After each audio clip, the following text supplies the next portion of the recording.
की आदरणीय जगदम्बी पाल जी, हमारे विशेष रूप से महामंत्री अरुण कुमार पासवान जी,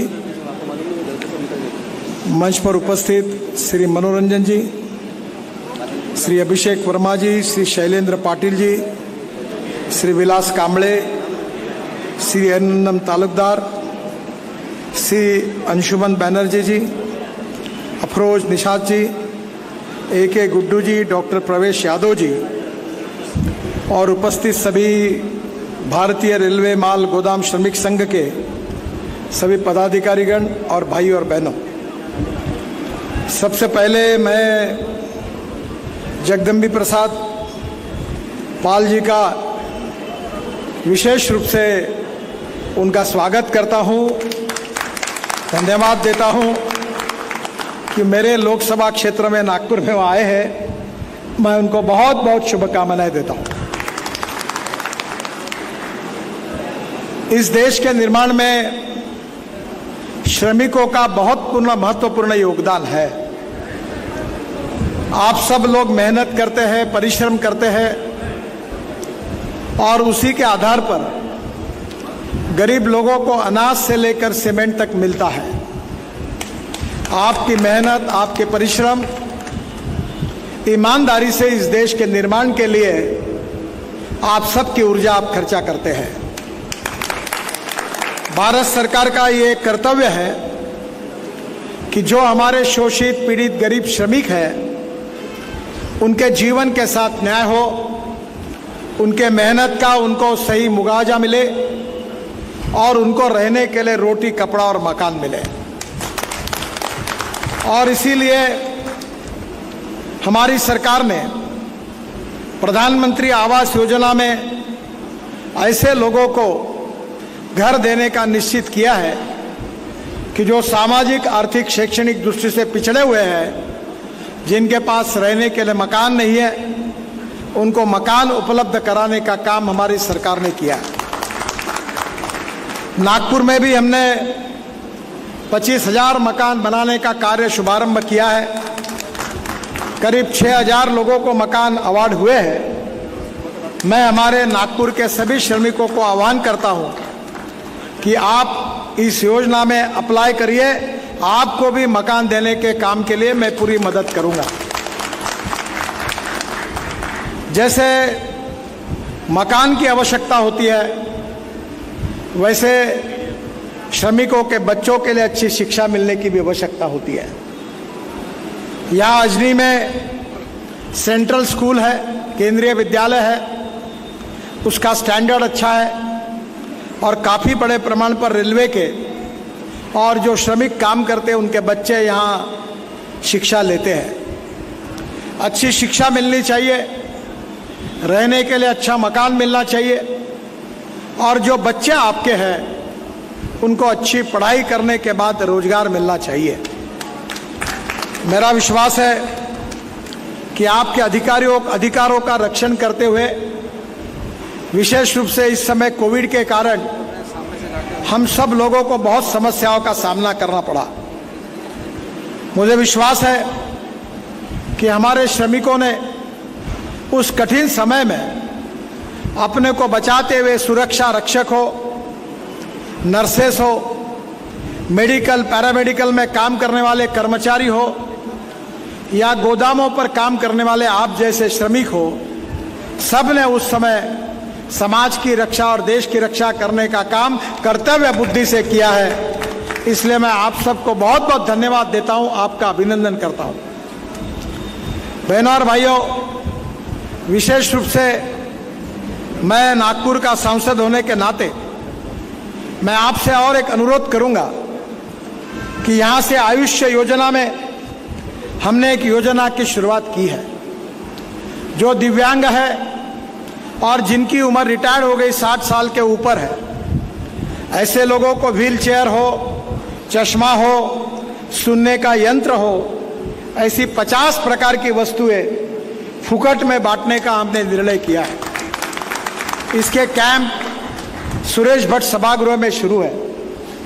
मैं आपके यूनियन के पदाधिकारियों को आह्वान करता हूं कि यहाँ पे जो भी लोग हैं उनको लेकर उस कैंप में शरीक हो जाइए।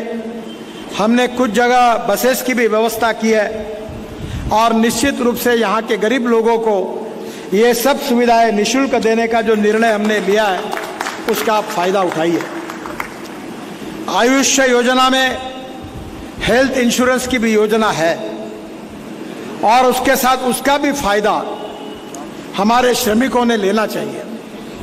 चाहे हार्ट का ऑपरेशन हो, चाहे कैंसर जैसी बीमारियां हो, इन सब को मैं मेरे ऑफिस से नियमित रूप से हजारों श्रमिकों की मदद करते रहता हूं। मैं आपके यूनियन के लोगों को भी आह्वान करता हूं कि इसके बारे में आपकी कोई अड़चन और समस्या होगी तो मुझे दीजिए, मैं पूरी तरह से आपको पूरी मदद करूंगा। राजनीति का सही अर्थ है समाज कारण। राजकारण का अर्थ होता है समाज कारण और समाज कारण का अर्थ होता है राष्ट्र कारण और विकास कारण। जो गरीब है, पीड़ित है, शोषित है, जो सामाजिक शैक्षणिक दृष्टि से, आर्थिक दृष्टि से पिछड़े हुए हैं, उनको भगवान मानकर उसकी हम निरंतर सेवा करते रहे, यही पंडित दीनदयाल उपाध्याय जी का आर्थिक चिंतन है।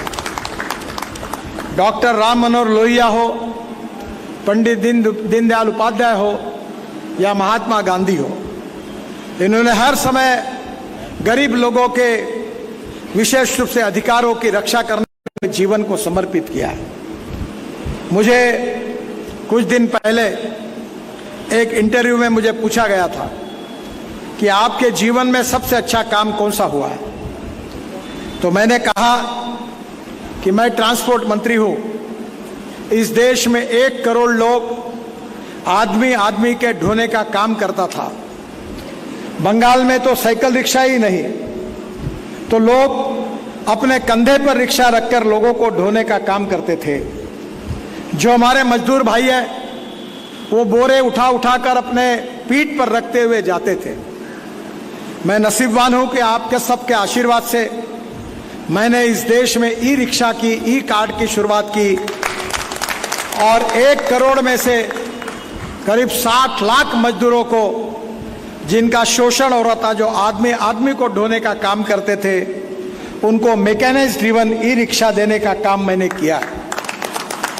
मैं हमारे यूनियन के पदाधिकारियों को यह अनुरोध करूंगा, अब गोदाम में पीठ पे बोरा रखने वाली पद्धति को बंद करना चाहिए।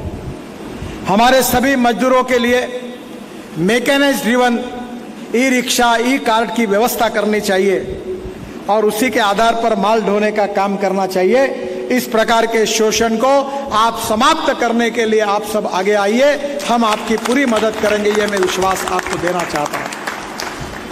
हम सब लोग मिलकर सामाजिक आर्थिक परिवर्तन के साथ इस राष्ट्र का निर्माण करने के लिए काम कर रहे हैं। जगदम्बी प्रसाद जी यहाँ उपस्थित है, वो हमारे उत्तर प्रदेश के मुख्यमंत्री रह चुके हैं, एक प्रभावी नेता है और संसद में हर समय शोषित पीड़ित लोगों के लिए अपने आवाज को बुलंद करने वाले ऐसे हमारे नेता हैं।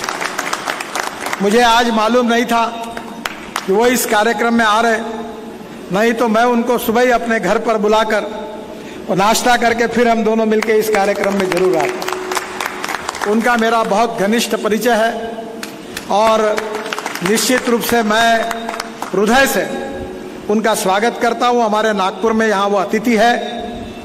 मुझे मुंबई में 1:30 बजे एक बहुत बड़े कार्यक्रम में जाना है, हवाई जहाज खड़ा है और इसलिए समय की कमी होने के कारण मैं पहले बोलने के लिए खड़ा हुआ हूँ। पर मैं आपसे अनुरोध करूँगा कि शांति के साथ जगदम्बी प्रसाद जैसे हमारे जो बहुत बुजुर्ग और सीनियर नेता है, उनका विचार और मार्गदर्शन भी आप शांति से सुनिए।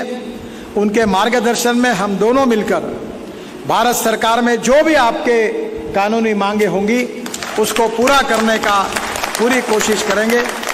इस विश्वास के साथ फिर से एक बार श्रमिक बंधुओं को मैं हृदय से बहुत बहुत शुभकामनाएं और शुभेच्छाएं देता हूं और जब भी आपकी कोई समस्या होगी मैं हर समय आपके साथ पूरी ताकत और शक्ति के साथ खड़ा रहूंगा।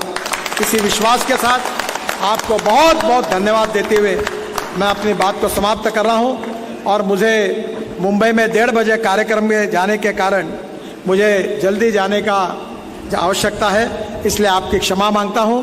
बहुत बहुत धन्यवाद। भारत माता की जय। नमस्कार। माननीय मंत्री जी से अनुरोध है कि आज महाराष्ट्र प्रदेश के श्रमिकों का ई श्रम पोर्टल पे जो पंजीकरण उद्घाटन समारोह होना है, तो कृपया रिमोट दबाकर रिमोट के माध्यम से